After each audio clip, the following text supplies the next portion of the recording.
మేము పొదుపు చేయమనంటే ఒకసారి పిల్లలకి ఏమైనా అనారోగ్య సమస్య వచ్చాయి, తప్పున డబ్బులు ఇంట్లో ఉంటే ఏం చేస్తాము, హాస్పిటల్ తీసుకొని వెళ్తూ ఒకవేళ ఉన్న వల్ల అయిపోగొట్టింటాం. ఆ తర్వాత చిన్న పిల్లలకు సుస్తులైతే సమయానికి ఎవరు డబ్బులు ఇవ్వరు. ఆ సమయంలో తల్లిదండ్రులు పడే బాధ నరక యాతనగా ఉంటుంది. కాబట్టి దేవుడిచ్చినటువంటి డబ్బును, దేవుడిచ్చినటువంటి సామాన్లను, దేవుడిచ్చిన ప్రతి ఈవిని మనం ఏం చేయాలంటే జాగ్రత్తగా వాడుకోవాలి. అలెగ్జాండర్ లాగా ఈ యుద్ధం చేద్దాం, ఆ యుద్ధం చేద్దాం, ఈ దేశాన్ని పరిపాలన చేద్దాం అని అనుకుంటే దోమను పంపిస్తాడు. ఏం పంపిస్తాడయ్యా? దోమను పంపిస్తాడు. నీ బలం ఎంత ఉందో నేను చూసుకుంటాను. కాబట్టి మనం అప్పులు ఇచ్చే వారిగా ఉండాలి. క్రైస్తవులమైనటువంటి వారు అప్పులు తీసుకునేటటువంటి స్థానంలోనే నేను కూడా ఉన్నా. అంటే కొన్ని విషయాల కొరకు ఉన్నా, కోరికల కొరకు నేను అప్పులు చేయడం లేదు. కొన్ని వస్తువులు అని అంటే మన జీవన అభివృద్ధి కొరకు మనం కొనుగోలు చేయాలి. ఒక ఆటో కొనుక్కున్నాడు, జీవనం నడుస్తుంది, అది అప్పు తీసుకుంటే తప్పులేదు. ఒక బైక్ కొనుక్కుంటాం, ఎక్కడన్నా జర్నీ చేసేది నీ కుటుంబం, తప్పులేదు అది కుటుంబాన్ని. ఒక ట్రాక్టర్ కొనుక్కుంటాం, వ్యవసాయానికి పాటిస్తుంది, అది తప్పేం కాదు. కానీ అనవసరమైనటువంటి వస్తువులను కొని దానివల్ల రూపాయలు అన్నటువంటి వస్తువును మనం కొని నిర్లక్ష్యము, మన కుటుంబానికి నష్టం మనం చేసుకోవద్దు. దేవుడిచ్చినటువంటి వాటిలో మనం ఏం చేయాలి? తృప్తి కలిగి ఉండాలి. తృప్తి కలిగి ఉన్నామా షర్మిలమ్మా? తృప్తి లేకుండా ఉన్నామా? తృప్తి ఉందా? దేవునికి స్తోత్రం. చాలా మందికి తృప్తి లేనటువంటి జీవితంలోనే ఉన్నారు. ఏమయ్యా తృప్తి ఉందా? చాలా మందికి ఎట్లుంటుందంటే మనుషులు పరదేశులము ప్రియులారామనం పురమేదిరాదిపుడు అనగానే ఉంటారు. ఏమైందో ఏమో ఉన్న పైసలు అయిపోయింటారు. జవుల పైసలు ఉంటే కళ ఇట్లుంటుంది, జవుల పైసలు లేకుంటే ఇట్లా అయిపోతుంది. ఎడన్న ఫంక్షన్లకు పోతే అమ్మకు, అక్కకు, చెల్లికి పై మీద వస్తువులు ఎదుటి వాళ్ళని చూస్తే నాకు కూడా ఉండాలి కదా అని కోరుకుంటా. వచ్చిన ప్రోగ్రామ్ మర్చిపోతారు. అమ్మ సీరియల్గా ఈమె ఎంత మంచిగా ఉంది, ఏమేం చేసుకున్నది అని చెప్పి ఆ పెళ్లి పిల్లలు చూసేదానికన్నా వచ్చిన వాళ్ళనే ఎక్కువ చూస్తాం. అంటే మన దృష్టి ఎక్కడ మొదలది? పక్కకు మళ్ళీపోతాం, అలంకారం మీద మళ్ళీపోతాం. కాబట్టి దేవుడు మనకిస్తే ఉన్న వాటిలో సంతృప్తి కలిగి ఉండాలి. ఆయన శాంతికరమైన జలముల యొద్ద మనకు ఏం చేస్తాడు? నడిపిస్తాడు. కాబట్టి అంతకన్నా ముఖ్యమైనటువంటిది మరొకటి లేదు. యోహాను ఇక్కడ మళ్ళీ వాటిని మనం చూద్దాము. 13వ వచనం. దేవుడు అబ్రహామునకు వాగ్దానం చేసినప్పుడు తనకంటే ఏ గొప్పవాని తోడని ప్రమాణం చేయలేకపోయాను గనక తన తోడు అని ప్రమాణం చేసి నేను నిన్ను ఆశీర్వదించును, నిశ్చయముగా నిన్ను విస్తరింపజేతును అని చెప్పాను. ఆ మాట నమ్మి అతడు ఓర్పుతో సహించి వాగ్దాన ఫలము పొందెను. దేవుడు ఏదైతే వాగ్దానం చేశాడో అబ్రహాము ఏం చేశాడు? నమ్మిండు. మనం కూడా దేవుడిచ్చే వాగ్దానాన్ని మనం ఏం చేయాలి? నమ్మాలి. నమ్మకుండా ఉండడం వల్ల నష్టం ఎవరికి? మనకే నష్టం వస్తుంది. దేవుణ్ణి ఎదురాడడానికి మనకు ఏం వీలు లేదు. వాన వస్తే గొడుగు పట్టవచ్చు, ఎండ వస్తే గొడుగు పట్టవచ్చు, కానీ అట్లే చూసుకుంటూ ఉండలేము. సూర్యుడిని కన్నుపోతే సూర్యునికే మనం చూడలేము ఆ దెబ్బకు అని అంటే దేవుణ్ణి మనం చూడడానికి సాధ్యము కాదు. కాబట్టి జాగ్రత్తగా మన జీవితాలను కొనసాగింపు జరగాలి. యోహాను మొదటి పత్రిక 1 నుంచి 7 వచనాల వరకు చూద్దాం. 5 నుంచి చదువు. మేము ఆయన వలన విని మీకు ప్రకటించు వర్తమానం ఏమనగా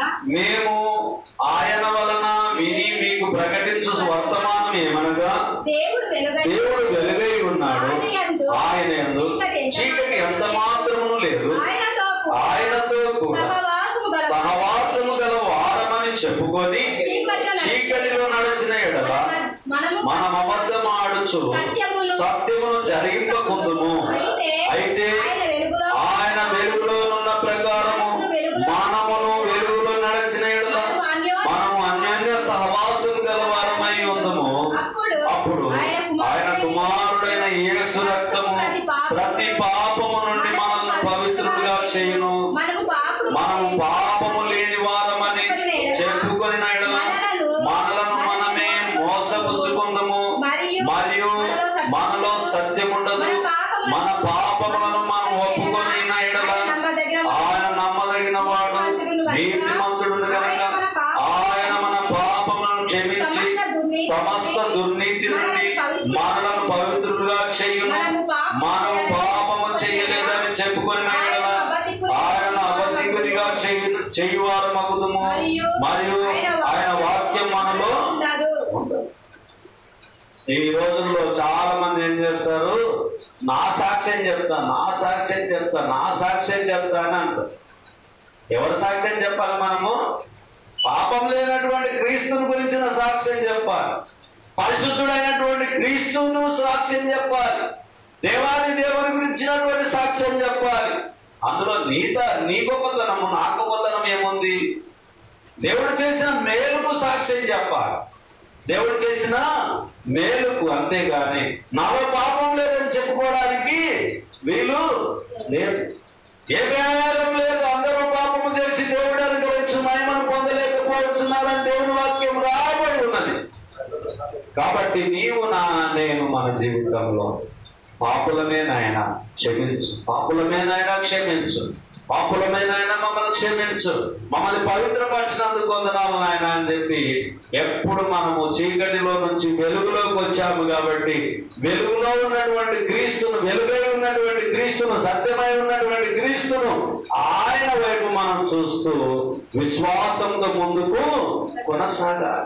చాలా మంది నీవు పాపివి, నీవు ఇటువంటి దాను, నీవు అటువంటి వాడు అని చెప్పి ఒకరి గురించి ఒకరు అనుకుంటారు. కానీ నేను పాపిని అని చెప్పి ఎవరైనా ఒప్పుకునేటటువంటి వాళ్ళుంటే దేవుడు ఇష్టపడతాడు. అవునా కదా? 8వ వచనం, మనం పాపం లేని వారమని చెప్పుకొని మనలను మనమే మోసపుచ్చుకుందుము మరియు మనలో సత్యం ఉండదు. ఒక ఆయన సుంకర్ ఉన్నాడు. అఖిల్ ఎవరున్నారు? సుంకర్ ఉన్నాడు. నిఖిల్ ఎవరున్నారు? ఓ సుంకర్ ఉన్నాడు. ఆ సుంకర్ ఏం చేసిండు? ఆకాశం వైపు కన్నులెత్తి చూచుటకు కూడా నేను యోగ్యుడని కాదు నాయన, దయతో నన్ను క్షమించు అని చెప్పి ప్రార్థన చేశాడు. ఒక పరిసేయుడు ప్రార్థన చేశాడు, ఓ సుంకరి ప్రార్థన చేశాడు. పరిసేయుని ప్రార్థన ఎట్లుంది?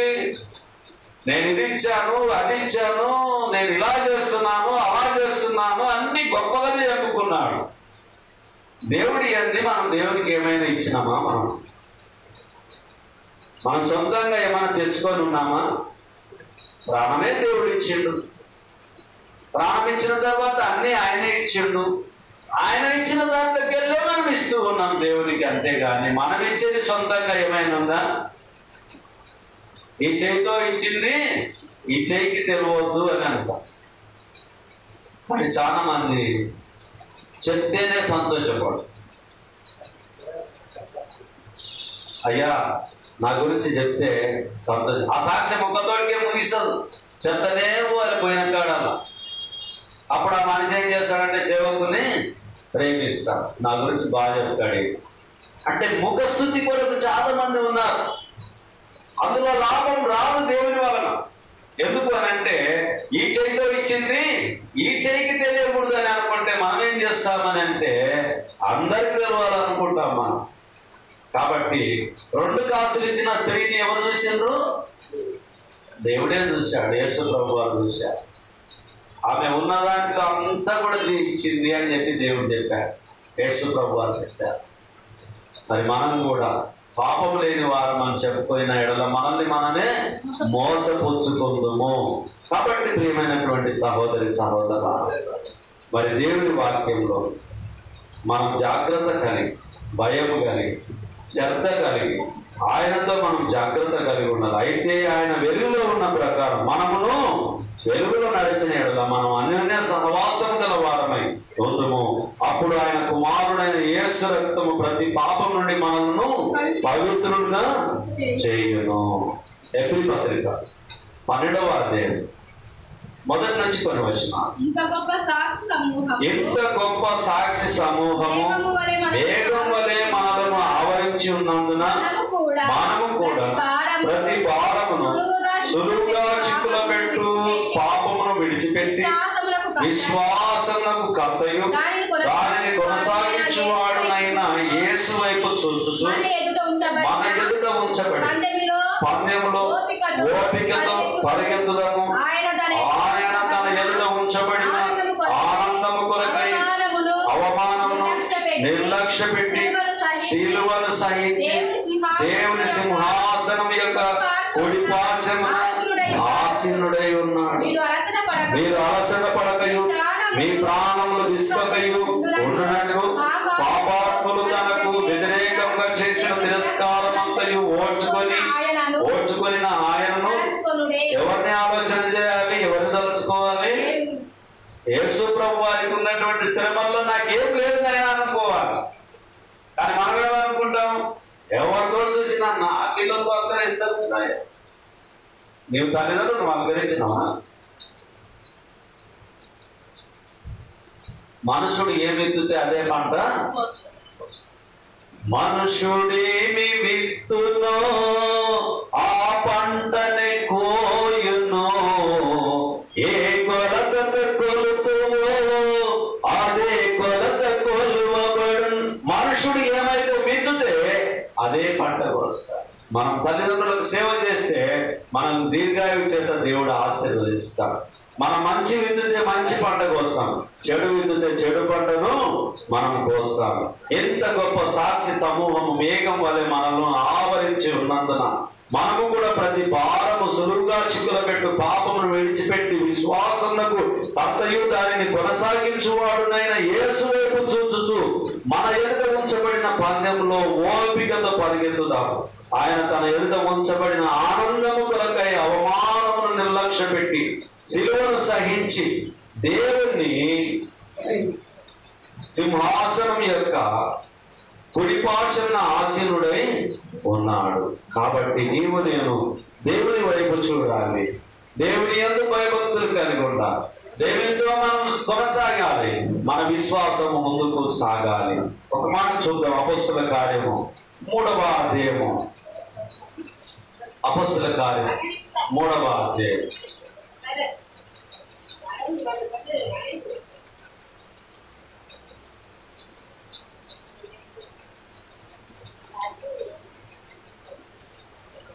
పగలు 3 గంటలకు ప్రార్థన కాలమున పేతురును యోహానును దేవాలయమునకు ఎక్కి వెలుచుండగా పుట్టినది మొదలుకొని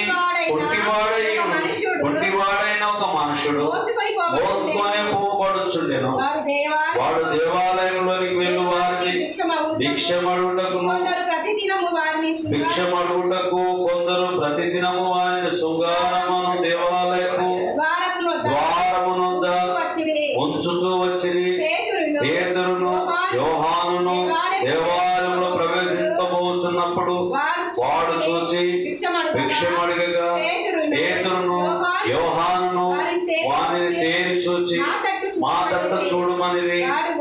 వాడు వారి యొద్ద ఏమైనా దొరుకునని కనిపెట్టొచ్చు వారి యందు లక్ష్యం ఉంచెను. అంతటా పేతురు ఎల్లి బంగారం నా యొద్ద లేవు గాని నాకు కలిగినదే నీకు ఇచ్చుచున్నాను. నజరేయుడైన యేసు క్రీస్తు నామమున నడుమని చెప్పాను.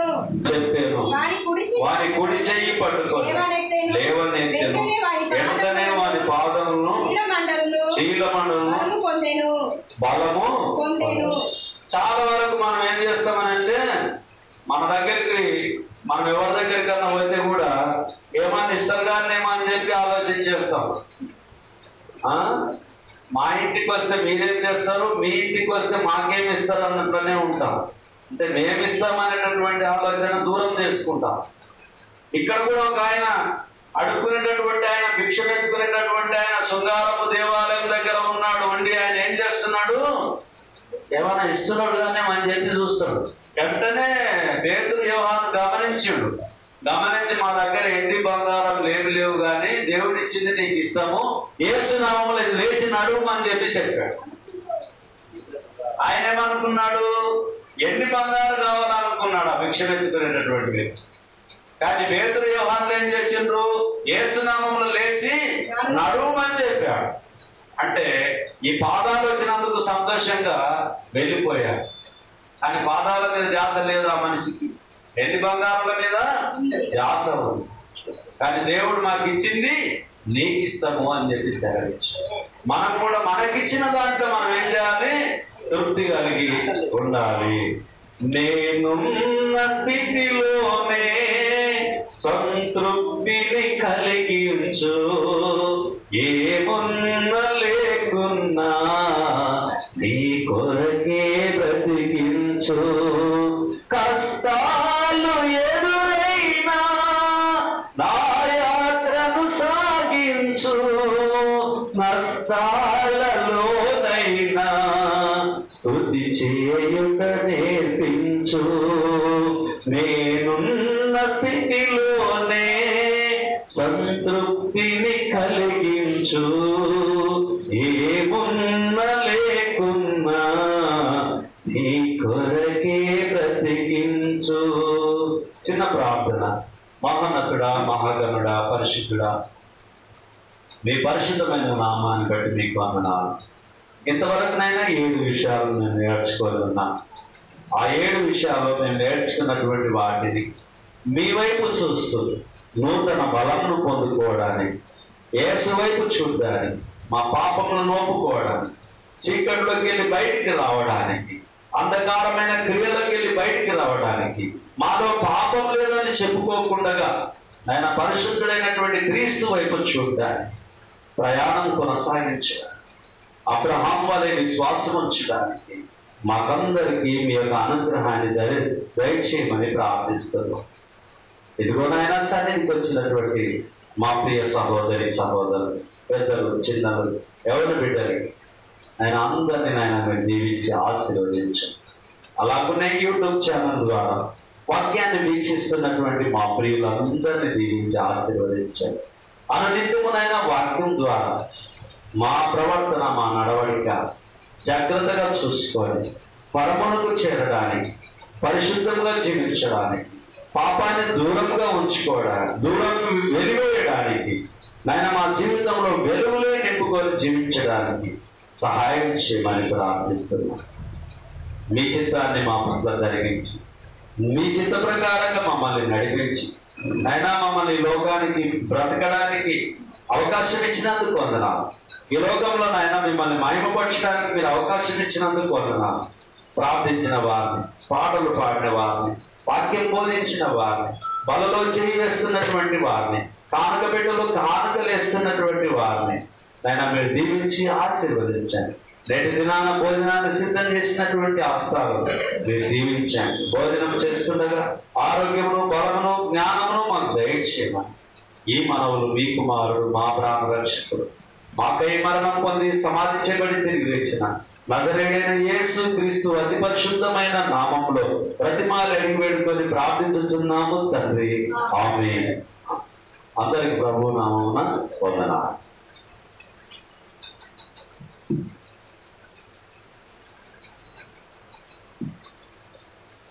దయచేసి బలలో చేయవేద్దాము. అనిల్ గారు ప్రార్థన చేస్తారు రొట్టె కొరకు. కన్ను మూసుకోండి.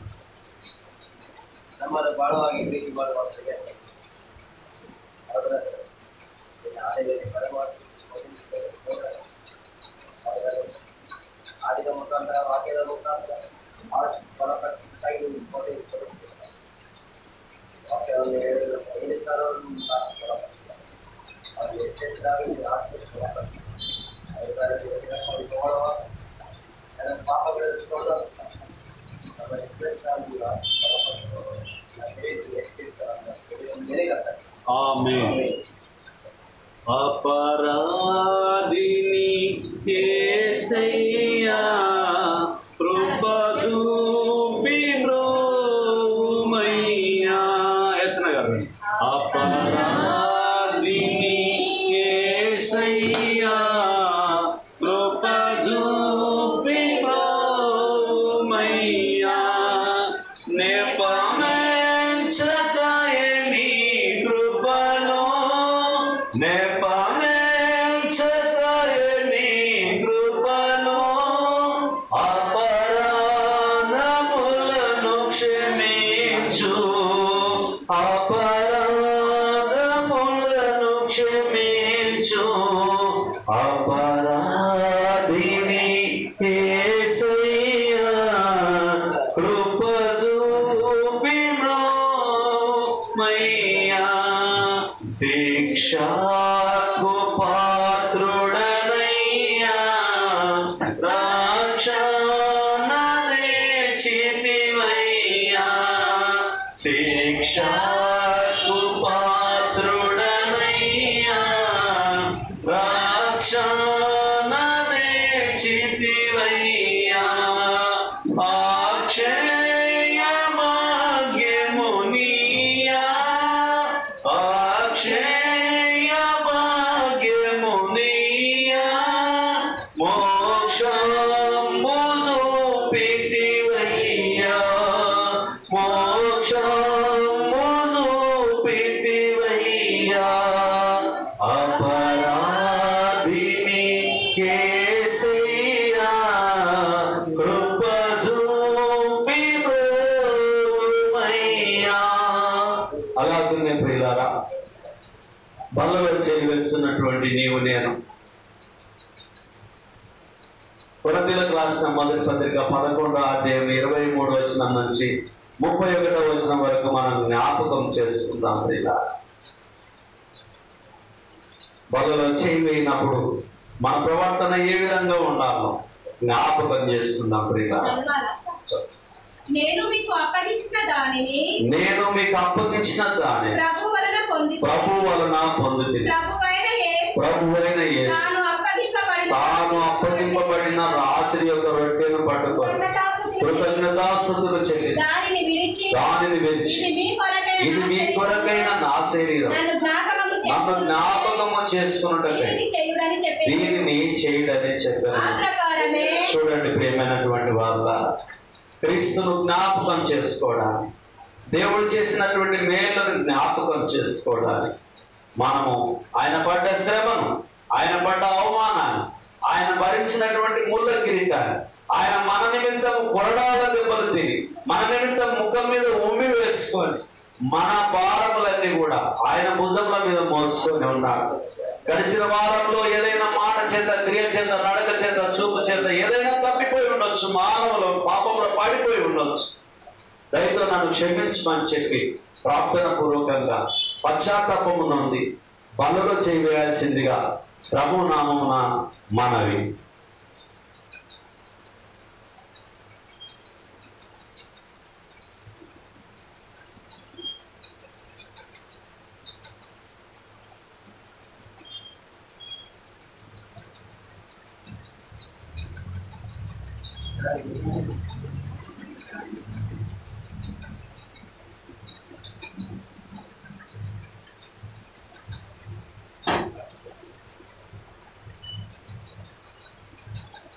మంచిది. వాక్యం కంటిన్యూ చదువు. మొదటి పత్రిక. నేను మీకు అప్పగించిన దానిని ప్రభు వలన పొందితిని. ప్రభువైన యేసు తాను అప్పగింపబడిన రాత్రి ఒక రొట్టెను ఎత్తుకొని కృతజ్ఞతాస్తుతులు చెల్లించి దానిని విరిచి ఇది మీ కొరకైన నా శరీరము నన్ను జ్ఞాపకము చేసుకొనుటకై దీనిని చేయుడని చెప్పాను. ఆ ప్రకారమే భోజనమైన పిమ్మట ఆయన పాత్రను ఎత్తుకొని ఈ పాత్ర నా రక్తము వలనైనా కొత్త నిబంధన మీరు దీనిలోని త్రాగునప్పుడెల్లా జ్ఞాపకము చేసుకున్నటకై దీనిని చేయుడని చెప్పాను. మీరు రొట్టెను తిని ఈ పాత్రలోని త్రాగునప్పుడెల్లా ప్రభువు వచ్చే వరకు ఆయన మరణమును ప్రచురించుదురు. ప్రభు వచ్చే వరకు ఆయన మరణమును మనం ఏం చేయాలి? ప్రచురించాలి. కాబట్టి ఎవడు అయోగ్యంగా ప్రభు యొక్క రొట్టెను తినునో లేక ఆయన పాత్రలోని త్రాగునో ప్రభు యొక్క శరీరమును గూర్చియు రక్తమును గూర్చియు అపరాధి అగును. కాబట్టి ప్రతి మనుషుడు తను తాను పరీక్షించుకొనవలెను. అలాగు చేసి ఆ రొట్టెను తిని ఆ పాత్రలోని త్రాగవలెను. ప్రభు శరీరం అని వివేచింపక తిని త్రాగువాడు తనకు శిక్షా విధి కలుగుటకే తిని త్రాగుచున్నాడు. ఇందువలననే మీలో అనేకులు బలహీనులను రోగులై ఉన్నారు. చాలా మంది నిద్రించుచున్నారు. అయితే మనలను మనమే విమర్శించుకునే ఎడల తీర్పు పొందక పోదుము. మనము తీర్పు పొందిన ఎడల లోకంతో మనకు శిక్షా విధి కలుగుకున్నట్టు ప్రభు చేత. చూడండి ప్రియమైనటువంటి వాళ్ళ, మనము అజాగ్రత్తగా కాకుండా జాగ్రత్తగా బలలో చేయగలుగుతాం. దయచేసి కన్ను మూసుకుందాం, ప్రార్థన చేద్దాం. మన మధ్యలో ఉన్నటువంటి సహోదరుడు ఏసన్న గారు